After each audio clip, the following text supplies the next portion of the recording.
Hello fellow tryhards, it's MaddBuddha here. Today I'm bringing you my guide for Gul'dan, Darkness Incarnate.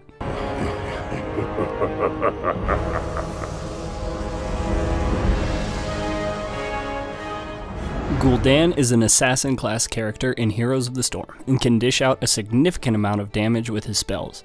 But I'm not here to tell you the basics of Gul'dan. I want to tell you how to play him effectively and efficiently in your games. Let's start with builds, shall we?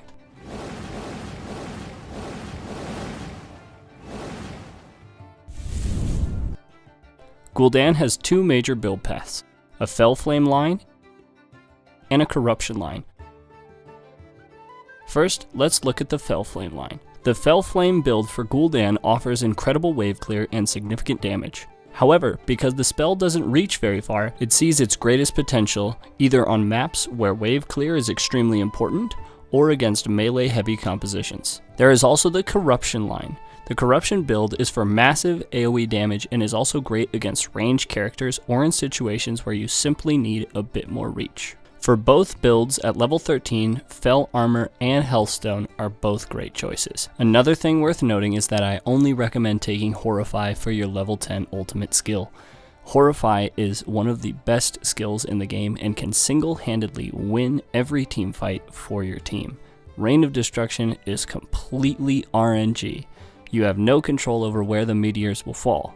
If you do hit your rain, it's tremendous and powerful, and if you do insist on taking it, then I've listed here a few talents that I think you should take to troll your friends. However, I do only recommend taking rain when you want to troll your friends and not when you want to try and win a competitive match of Heroes of the Storm.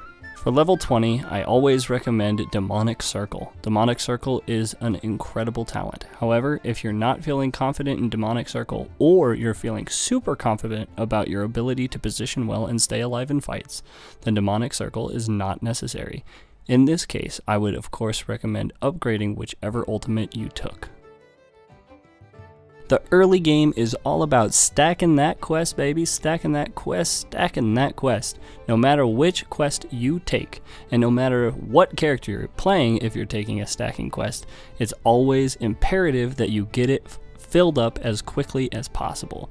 The faster you can get your quests fully stacked and max out the efficiency of your character means the more that you can do as a carry in your games towards winning the game for your team. Typically, the first team to get their quests stacked over the other team has absolutely massive advantage in early team fights, and those are the most crucial team fights to snowballing any game in your favor.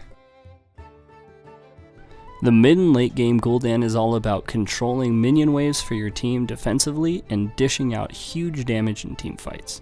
Gul'dan has incredible wave clear no matter which build path you took. So if you see a large group of minions assaulting one of your defensive structures, it's your job to get back there and take care of it. Once every minion wave is in your advantage, it's time for a fight. Or of course, if there's just nukes on the field, you're probably going to want to fight over those. When your team fight is Gul'dan, it's about staying in the back and dishing out damage. You never want to step too aggressively because you're really easy to lock down, and with your low health pool, you're also really easy to blow up. Gul'dan is a damage over time character, meaning that in order to win a fight, particularly if you're facing a composition with a lot of healing, it's gonna take a little while.